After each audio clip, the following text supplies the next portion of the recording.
Good afternoon, everybody. It is Wednesday, January 6th, 2021. Happy 2021 to all of you. I hope you had great holidays. As you can see, I am not yet in the new upstairs studio with the purple chair and all the cool stuff because the internet isn't working as well up there as I would like. So what I did is I brought a little bit of the art from the studio upstairs, downstairs, which is behind me. And as you can see, I hang art for shit. So that worked out well. But as I say later on in this podcast, I am a work in progress. So today we have discovered that I need to progress a little bit better in hanging my art, but I tried. So I'm going to give myself points for that. So what I want to talk about today is basically how to deal with tough times. And I have to tell you, like a lot of the things that I've talked about in the past, this topic is one that came to me because I've had a rough couple days. Not like apocalyptically rough, but just a lot of little annoyances kind of piling on top of each other. And I also have been kind of isolated. I haven't really been going out. I haven't really been talking to anybody.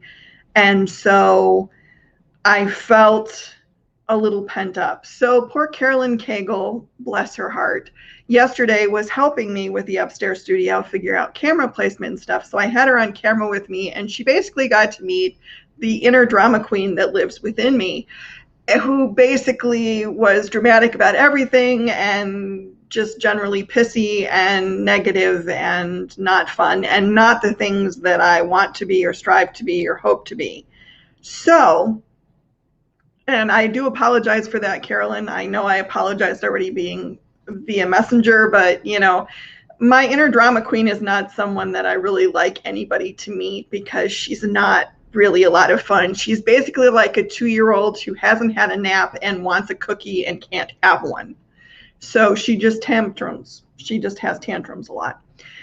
So anyway, the point of all this is that everything was very dramatic and very negative and very sad. And I was totally convinced that everything was cratering and this podcast was a waste of time and nobody was ever going to want to be on it. And I was never going to make any money doing anything. And I was basically going to lose my house and my car and everything. And it was just, oh man, it was bad and completely out of proportion to anything that was really happening in my life. I had some minor annoyances and some things that weren't going like I wanted them to, but nothing that was not fixable.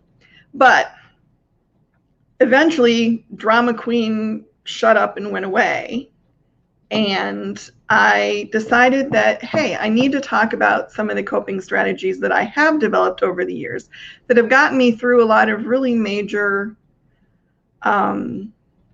events, a young depression, sexual abuse, heart surgery, open heart surgery, which was fun, my parents' divorce, and a whole bunch of other stuff. So I've learned a lot of skills over the years that have really basically kept me here. And I wanted to share those with you because I think even though I am hopeful, cross your fingers, that some of the crazy that has been spilling over all of us for the past year is maybe starting to come to an end or getting resolved or going to be better or something. There's still a lot of things that we're all dealing with. There's a lot of uncertainty we're dealing with. People are dealing with money issues. They're dealing with business issues. They're dealing with personal issues, people being sick, health issues, all sorts of stuff. So I figured let's talk about some ways to deal with those things. And first thing I did want to do is share something Carolyn sent me because it made me laugh, because I have this attitude a lot. It's the little cartoon and it says, tired of shit not killing me and only making me stronger. And if I had a nickel for every time I said that, I would be like a flippin' millionaire at this point, because I really do get tired sometimes of having to feel like I have to overcome yet another thing. But a lot of that is how I think about the situation. If I look at it as, oh my God, it's another thing and I have to overcome it, then yeah, I am tired of shit not killing me and only making me stronger. And I don't really honestly subscribe to that view anyway. I don't really know that telling somebody, oh, it's great that you went through that thing because it made you stronger, necessarily validates the thing that happened to you that maybe was painful or sad or whatever it was. So there's things to think about there. But anyway, let me grab a drink real quick before my voice goes. But I wanted to share that because, first of all, it made me laugh like a goon. And I appreciate it so much.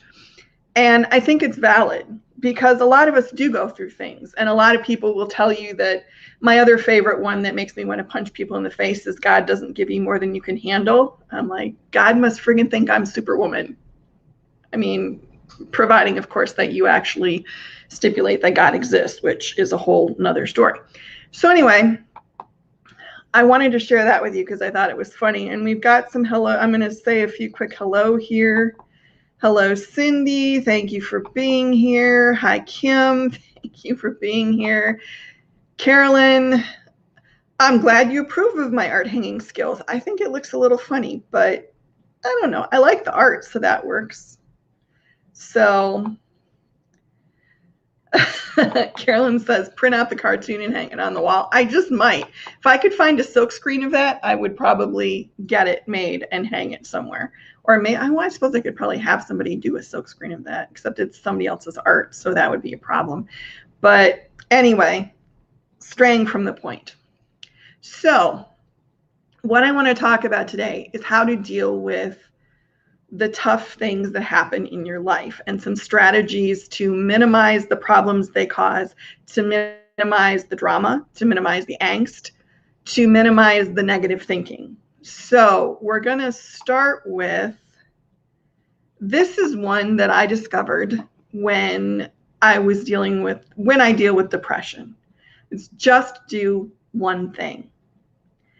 And the reasoning behind this particular precept is when you are depressed, at least when I'm depressed and very deeply in the throes of depression, it's hard to get myself to do anything, particularly because it just all seems dark and gray and there's no point to any of it. And I might as well just sit and eat ice cream until I explode because life is meaningless. And, inner drama queen comes out to play when I'm depressed too. And then my brain tries to kill me by basically telling me that everything's meaningless and hopeless and I'm worthless and nothing's ever going to be any good anyway. So what the hell is even the point? But I figured out that I can combat this by making a list and just doing one thing. The list is a list of things that I can do to impact the situation, depending on whatever the problems are. What can I do to fix these problems? Can I call someone? Can I send a letter? Can I change how I'm spending money? Can I, whatever it is that the problem is. If I'm sick, can I go to the doctor? Can I, exercise or eat better or sleep better or whatever it is that I need to do? The list is whatever you need to do to impact the problem that you're going through. And then you look at, and then once you have your list, and your list, make a list that has, 8 or 10 things on it. And it could be a mixture of medium things, big things, and small things. But you don't want to make it all small things. You want to make it things that are going to actually have an effect and make an impact.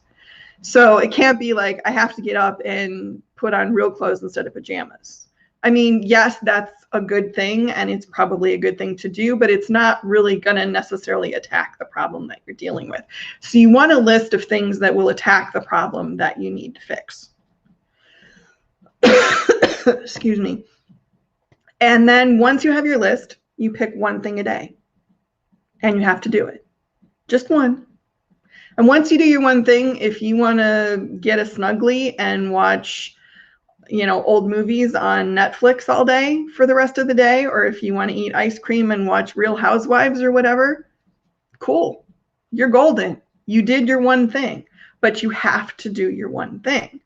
Now, the strategy behind this is really a twofold strategy. Number one, just doing the one thing should hopefully allow you to see changes.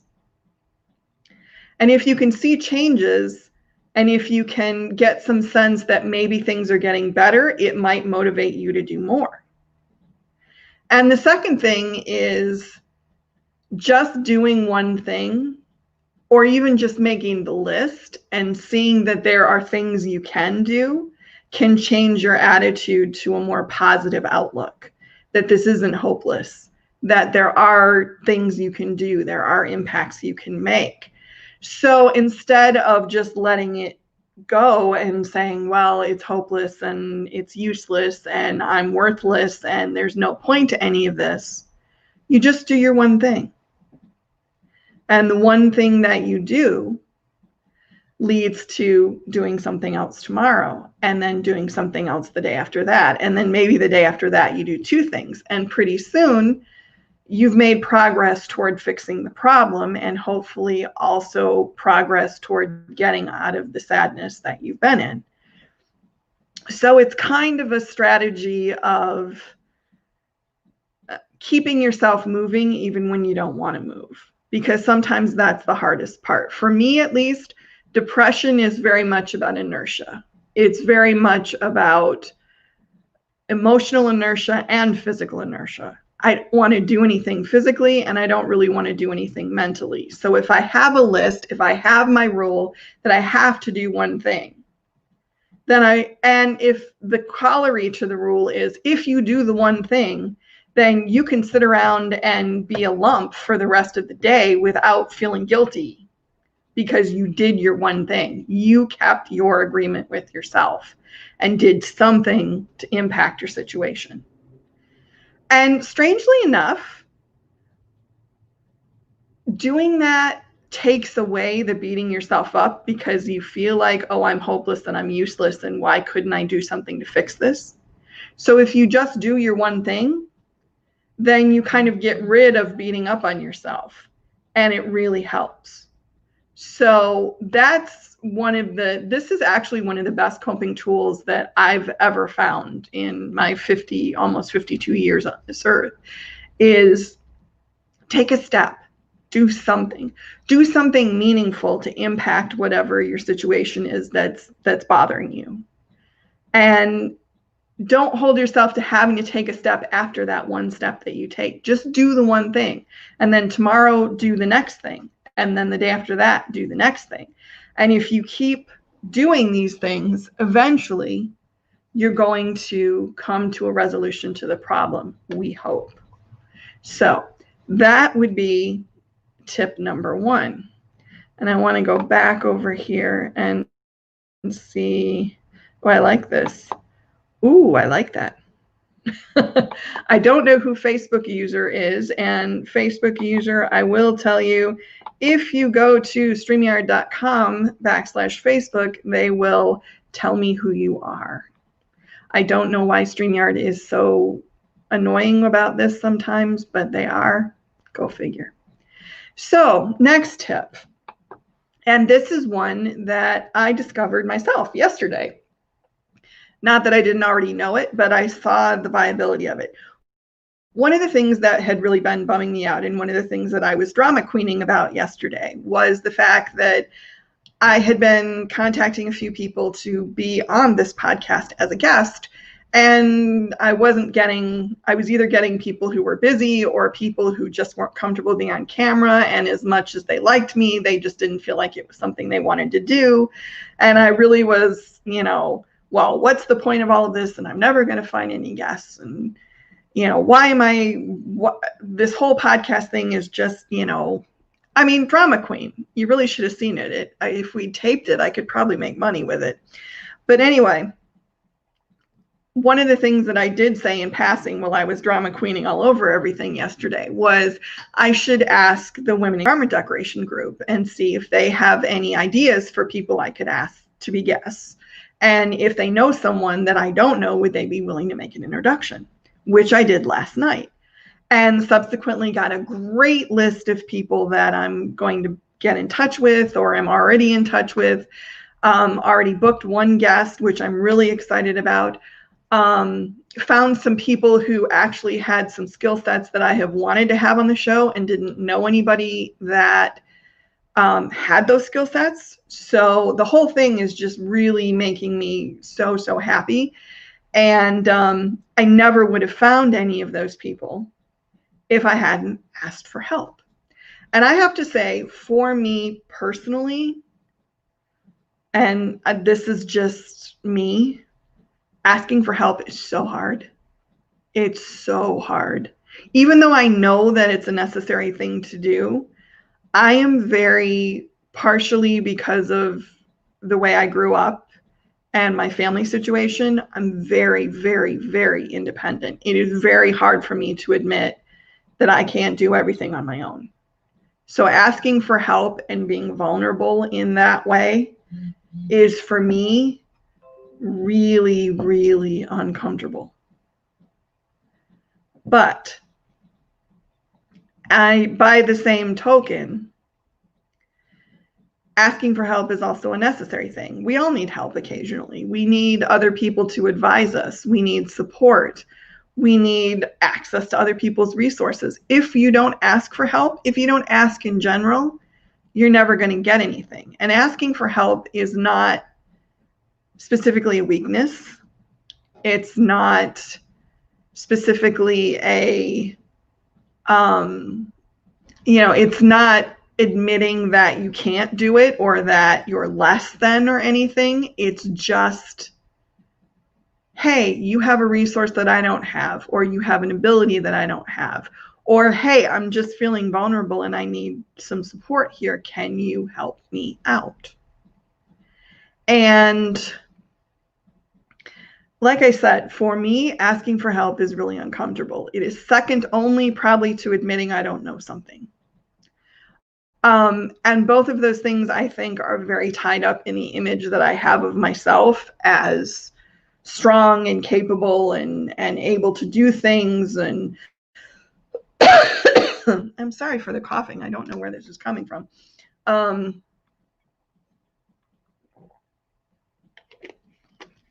So it's hard for me to be vulnerable and say, I need advice, I need assistance, I need help. But when I do ask for it, like last night, my people come through. And I netted a lot of things that I wouldn't have had I not asked for help. Among them, the reassurance that there are people who are interested in being in this podcast. There are people who are interested in seeing me talking to other people on this podcast, that this is actually performing a service and is worth doing and taking the time to do and taking the time to put together and taking the time to spend money on it and do all that stuff, which I never would have had any of those assurances. And drama queen would have been, in the back of my mind going, what's the point to any of this? Why are you doing this? And all I needed to do was say, hey, I need a little help to find some guests, which I got. And now I'm going to have a great slate of guests.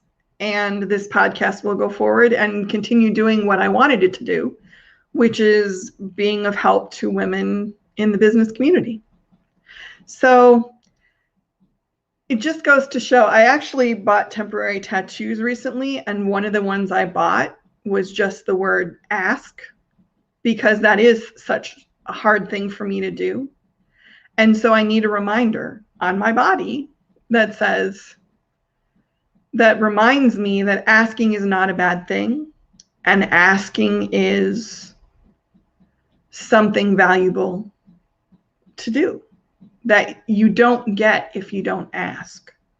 And people don't know what you need if you don't ask. So there's a lot of value in asking for help, asking for support, asking for what you need, asking for what you want, asking for an opportunity, all that stuff. Just ask.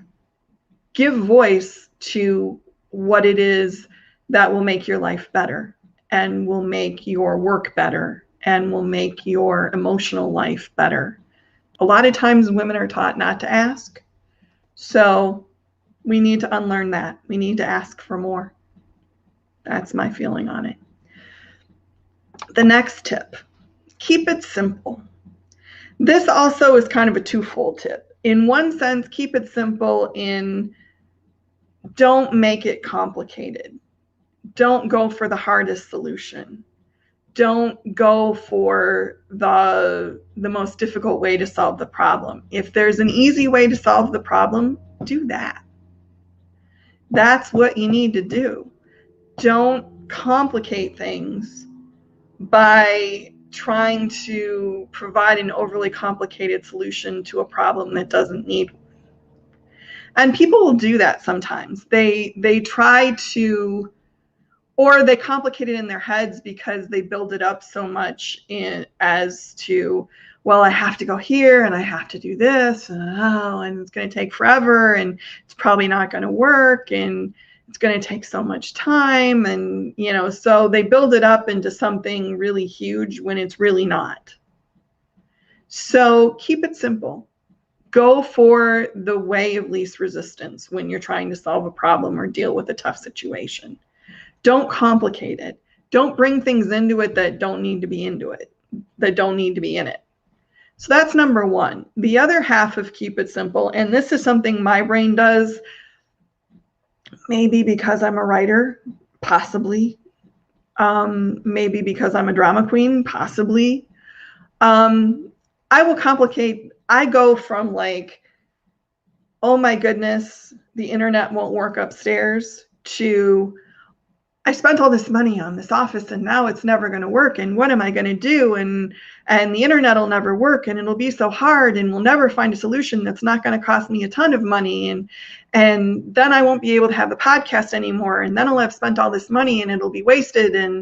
And before you know it, it's like the nuclear option and the end of the world. And really it's the internet wouldn't work upstairs right now.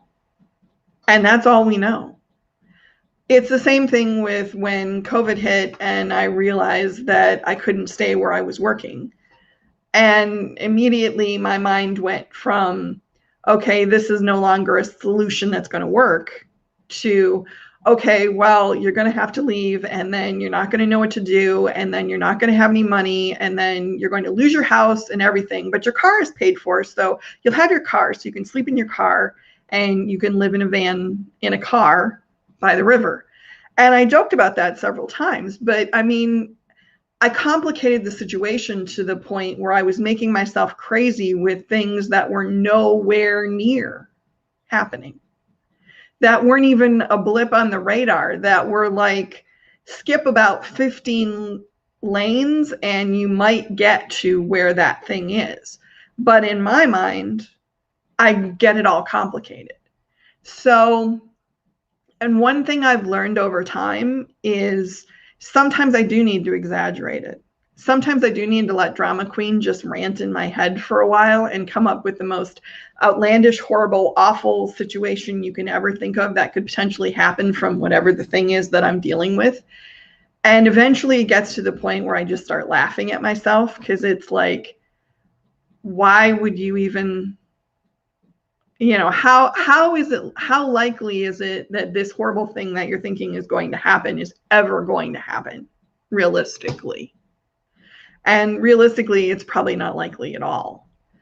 But drama queen gets going, and then before I know it, there's this whole, like I said, writer. So, I can write you a scenario where you give me a paperclip and an acorn, and suddenly there's a nuclear bomb.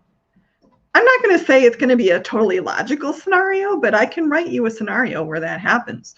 So, or I can, you can give me a heat press and I can give you 5 ways it can kill you.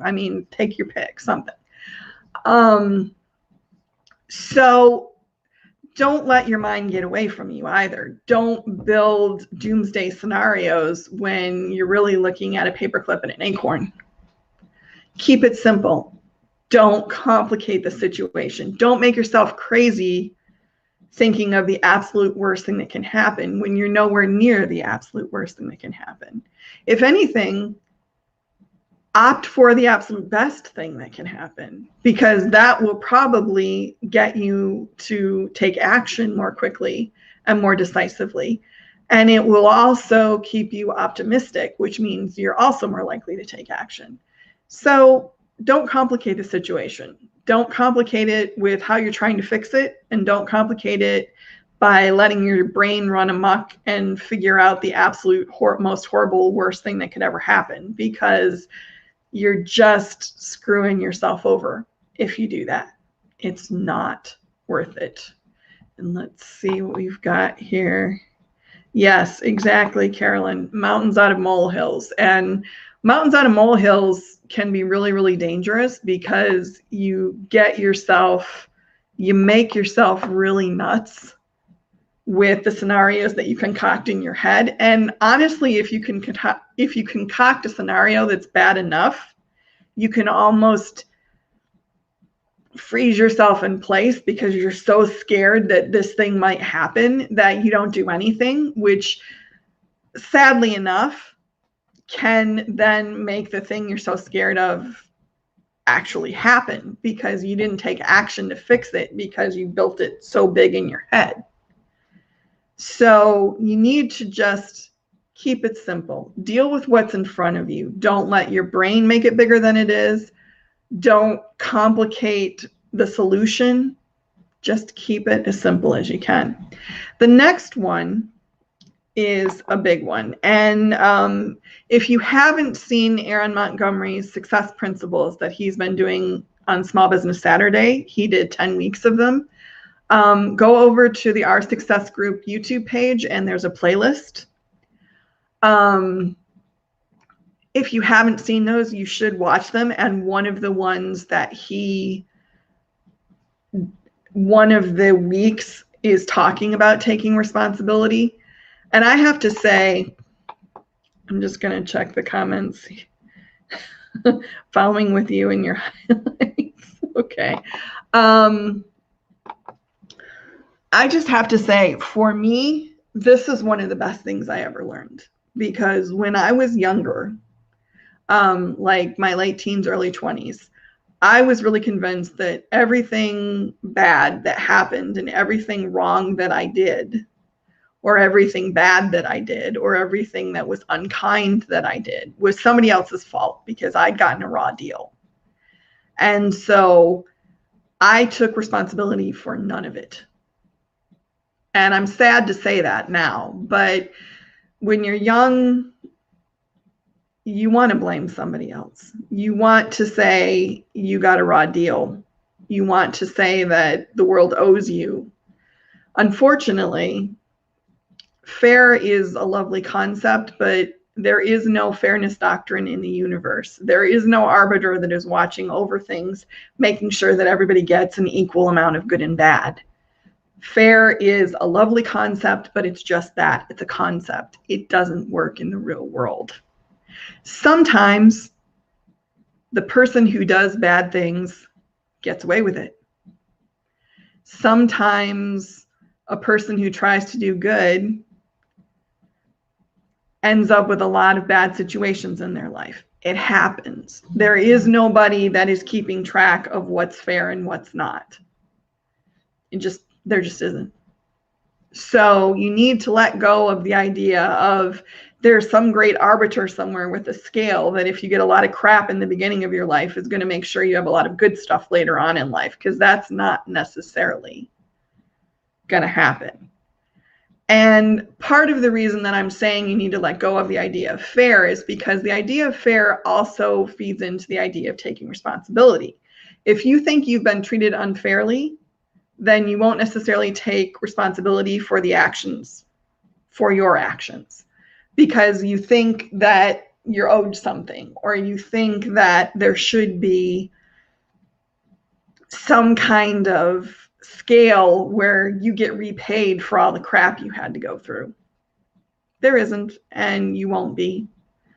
And sometimes the only way to make things fair is to take the bad stuff or the sad stuff or the pain or whatever it is and use it to help other people. And if you do that, then maybe you make your own kind of fairness, because at least you're making something good out of something that wasn't necessarily good. But whatever you choose to do, you have to take responsibility for your own actions. You have to acknowledge the part that you played in getting you to wherever you are. You have to acknowledge the mistakes you made. You have to acknowledge all the things that you did that contributed to the problems that you're having. And I really think that taking responsibility is for yourself and your actions and the part you played in whatever problems you have is probably the first step to being a grown-up, like a real grown-up, like a real mature, actual grown-up. It's a hard thing to learn sometimes because there's an industry built on telling people that they aren't responsible, that they're victims of something. And so they aren't responsible for what they do. And now, please, please, please understand that I am not, if you have a drug addiction, if you have an alcohol addiction, that's an addiction. That's a chemical, physical, biological factor. That's a different thing. I mean, you still have to take responsibility for what you do if you're giving into your addiction and you're causing havoc and screwing people, literally or figuratively. You have to take responsibility for that. But and that's why there are 12-step programs and making amends and all that kind of stuff. You have to acknowledge the pain that you caused and you have to take responsibility.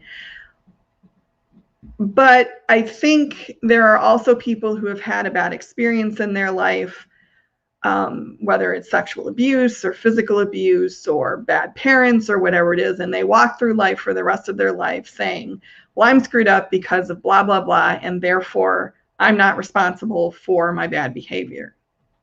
No. I'm sorry, but no. Regardless of what happened to you, you're responsible for how you deal with it. You have responsibility for how you take your experiences out into the world. You have the responsibility for how you handle things. Nobody else does. Once you are an adult, so say arbitrarily 18, since that's when we consider people adults, you're responsible for how you handle your damage. You're responsible for how you handle what happened to you. You're responsible for what you do about it.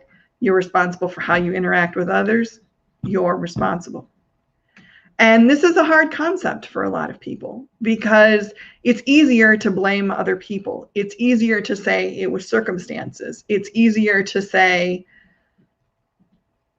it's because of my childhood or my parents were mean to me or I was, sexually abused or whatever it was. It's easier to say all that stuff than to say, you know what? It doesn't matter what happened to me. I'm responsible for what's happening to me now. I'm responsible for the choices I make. I'm responsible for how I treat people. I'm responsible for the actions I take. And that's a tough thing to say. I'm gonna really acknowledge that. It's a tough thing to take responsibility because it's so much easier to say, I'm not responsible. Somebody did this to me. Somebody made me the way I am. If somebody made you the way you are and the way you are is not effective or not useful, then get help to be a different way. Take responsibility for that. And I know this sounds kind of harsh. I get that. I'm aware of that. But I think it's really, really important. If I could, and maybe at some point I will, do a whole podcast just about taking responsibility. Like I said, Erin did one. And I think if you haven't watched it, go over to OSG, look for the Success Principles playlist and watch it because it's that important. And it's that important because if you can't take responsibility for yourself and how you interact with the world, then nothing else that you do is going to matter because you have to take responsibility first. You have to acknowledge that you're responsible for the choices you make, the actions you take, the way you treat people. You have to acknowledge your responsibility. If you don't, then you're always going to be a victim of whatever it is you think is hurting you or causing you to do what you do.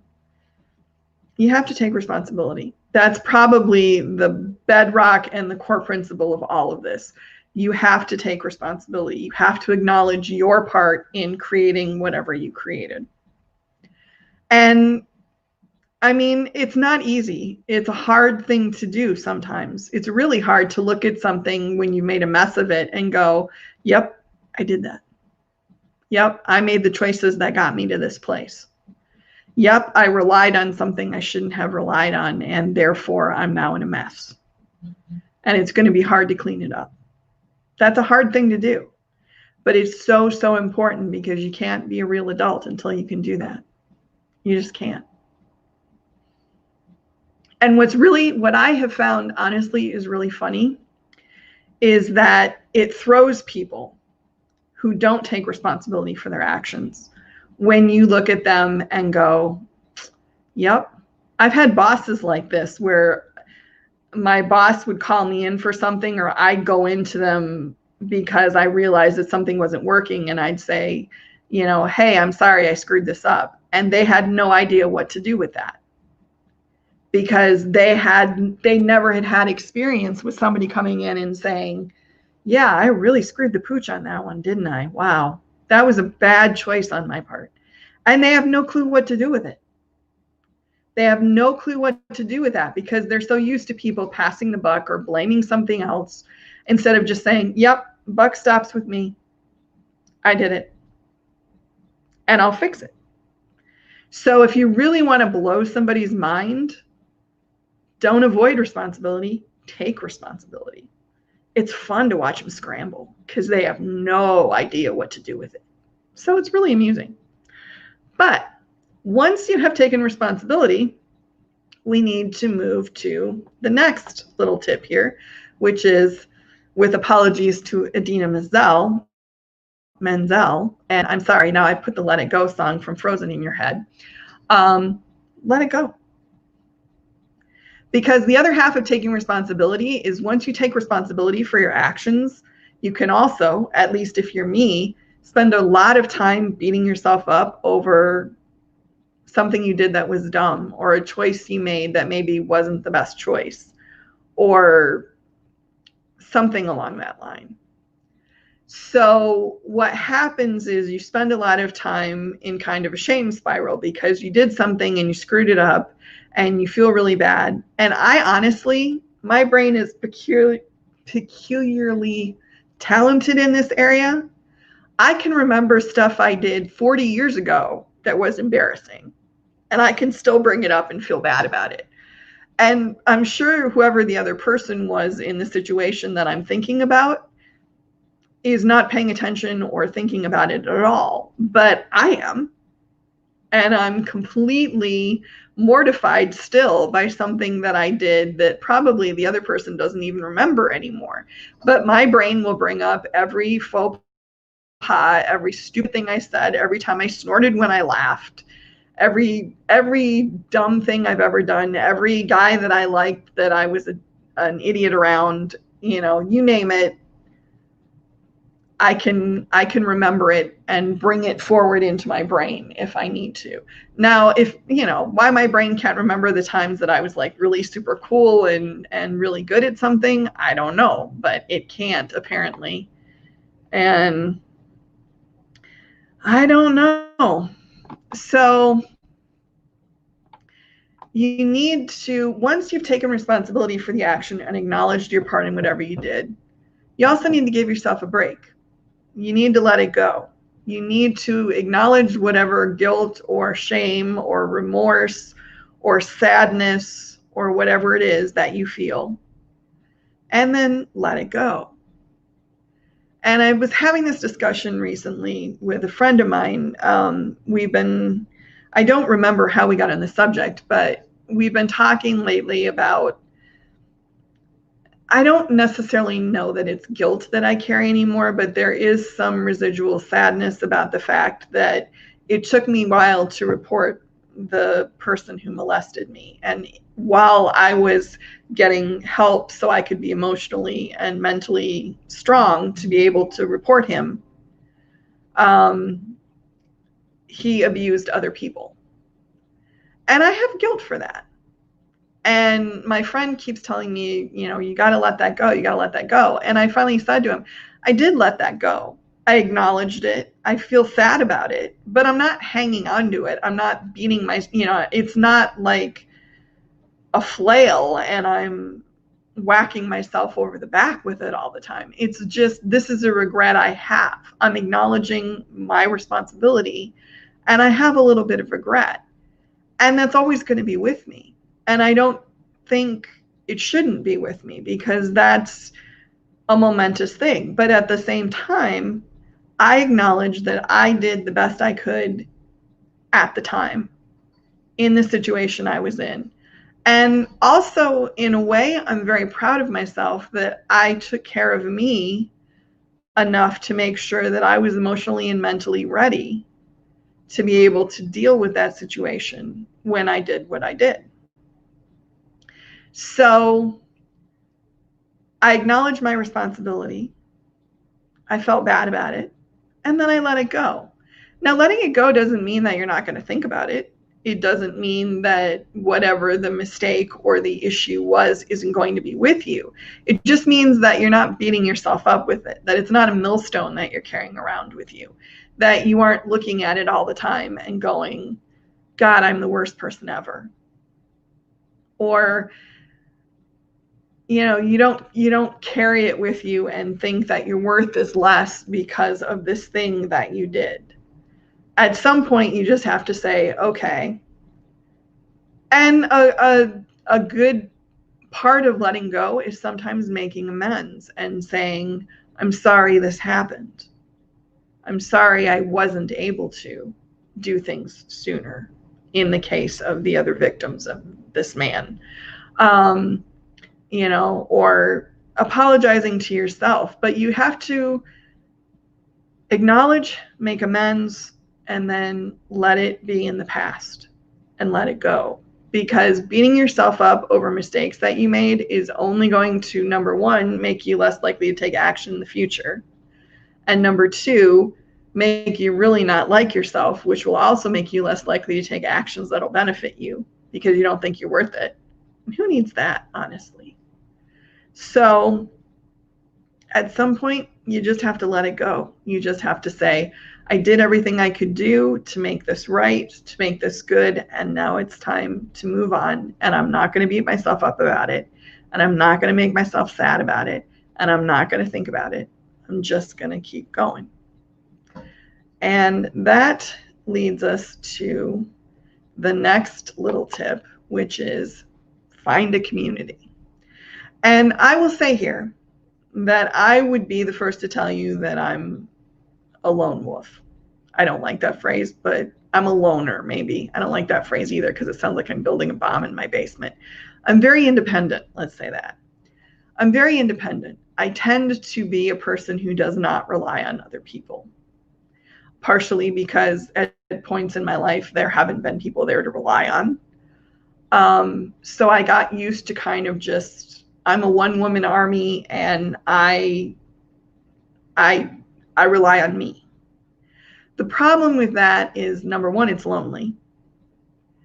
And number two, it isn't as rich a life as you should want to have.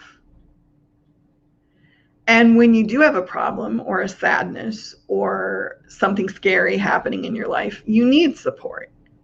So you need a community. And your community can be your family and friends. It can be simply your friends. It can be people who live in your town. It can be people you've never met that you know online. It doesn't matter where your community is. What matters is that they're people who know you and that you can trust and who will support you when you need support. And it took me a really, really long time.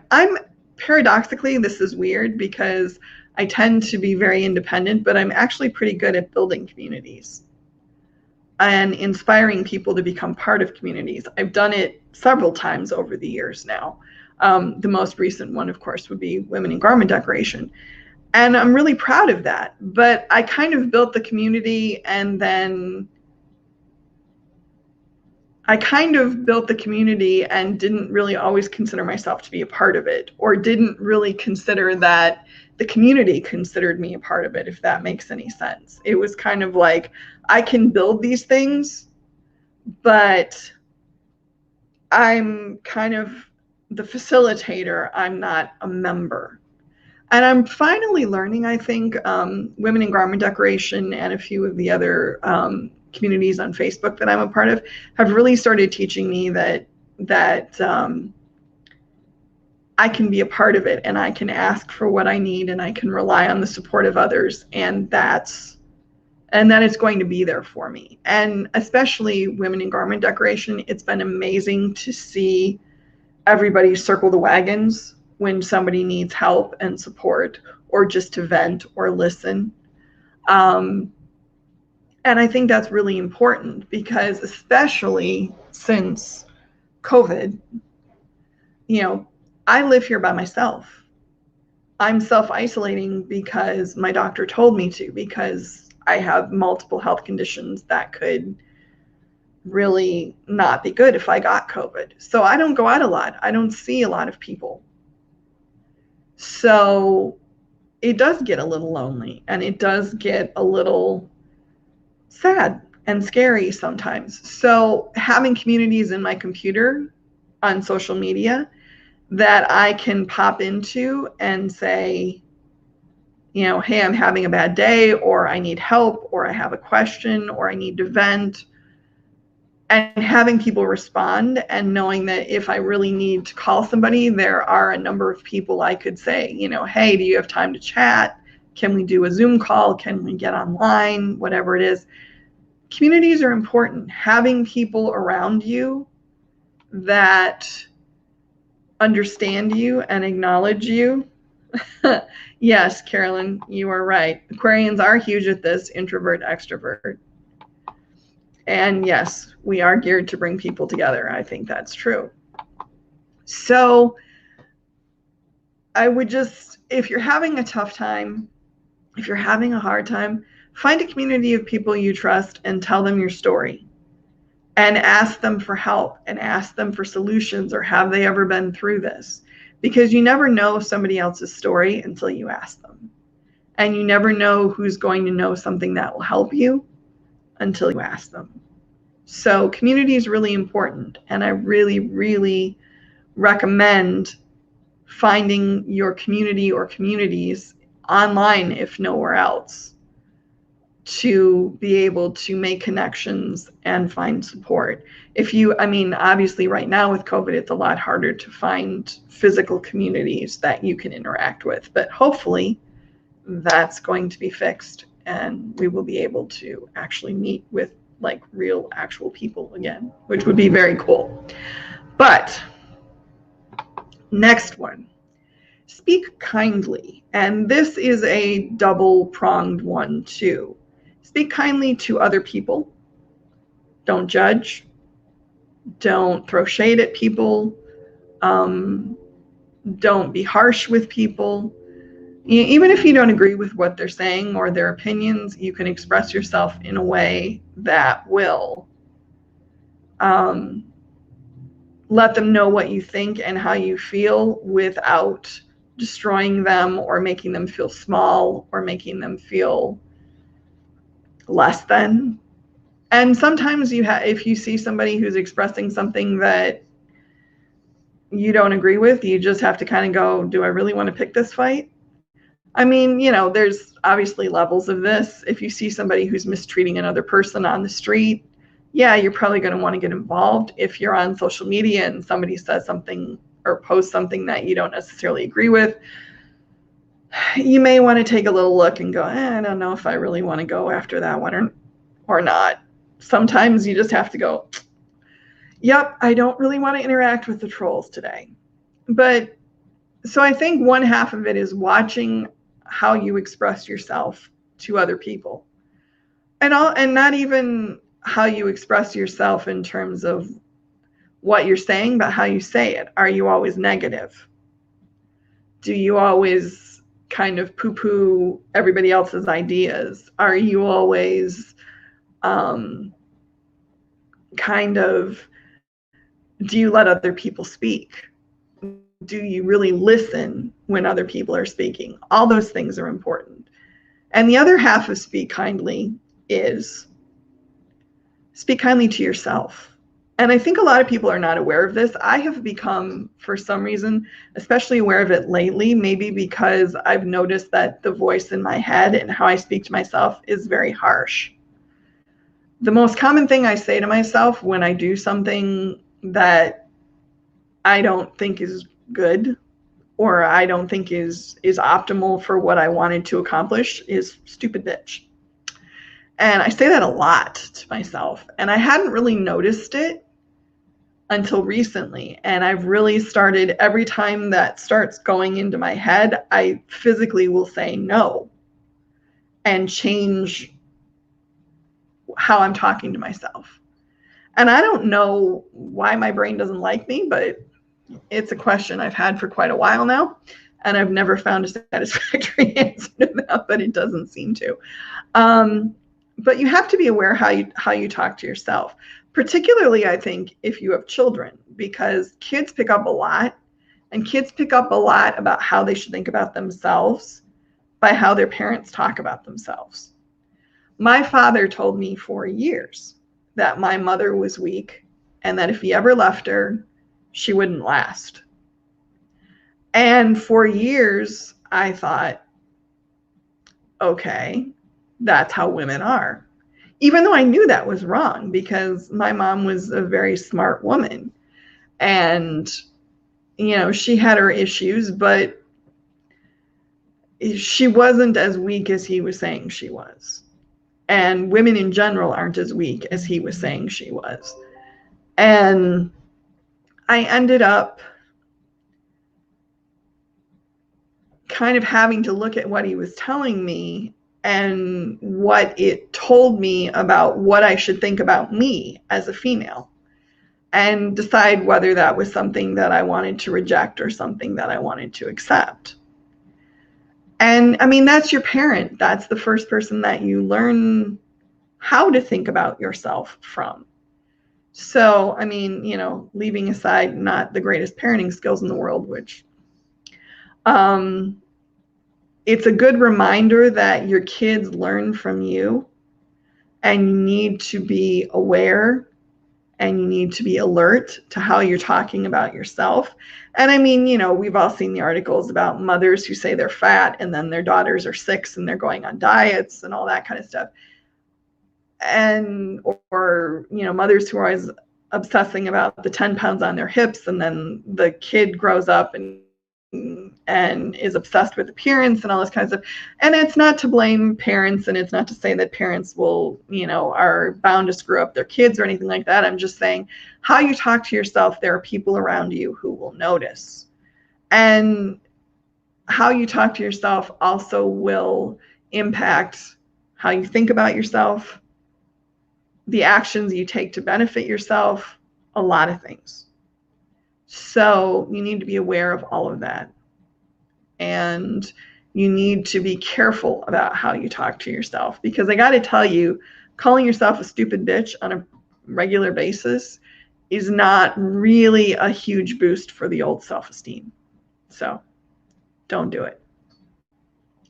And the last tip that I want to put out there is be a work in progress. This means realize that nobody's perfect. Everybody's got their stuff. Everybody's got their faults. Everybody's got their damage. Everybody's got their sadness.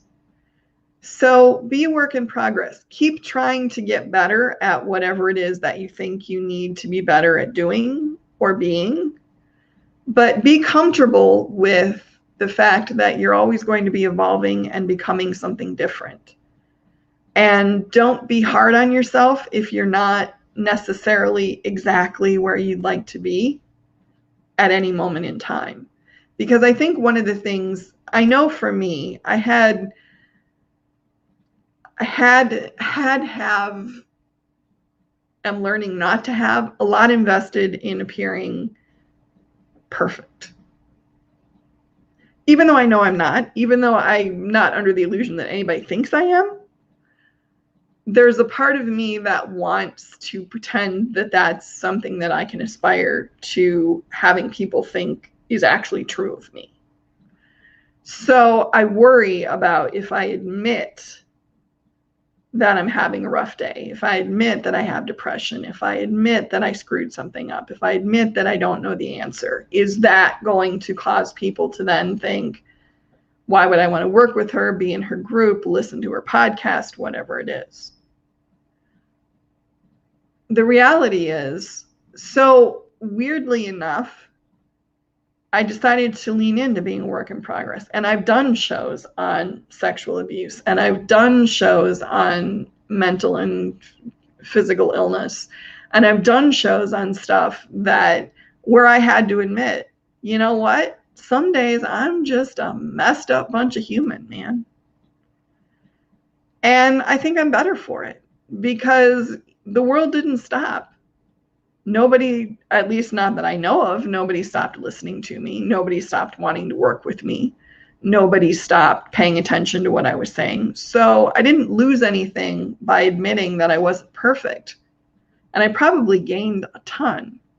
So I'm a work in progress. We're all works in progress. I'm hoping that tomorrow I'm a little bit better than I was today. That's all I'm trying to get to. And I don't expect that I'll ever be perfect. And I don't expect that I'll ever resolve all my issues. And I don't expect that I'm always going to make the best decisions. I'm just doing the best I can, just like we all are. And I think we all need to acknowledge that, and we all need to accept that, and we all need to be okay with that. And we're coming up on an hour here. So thank you, everybody that was with me today. I really appreciate you being here. I hope you got something out of this. I did want to tell everybody that this Small Business Saturday with Erin Montgomery, I'm going to be a guest, and we're going to talk about the success principles and probably some of the same things that I talked about in this podcast today. So I hope you will join us then. I believe that is 8 a.m. Central, 9 a.m. Eastern Standard Time, if I remember correctly. But if you go to our success group, I'm sure you can find the post about the Saturday show. I think I also shared it as well in the Women in Garment Decoration group and in on my profile. So I hope you'll come and join us on Saturday. We'd love to have you. And not sure what next week's show is going to be yet. I'm talking with a few people, so there might be a guest, or it might be another one of me just talking. I know there was a request before Christmas for me to do a show on subtle selling on social media, so maybe that'll be next week's topic. I will let you know. But I appreciate you all for being here. I thank you for spending your time with me, and I hope this was of some help to you. And I will see you all next week. Bye, everybody.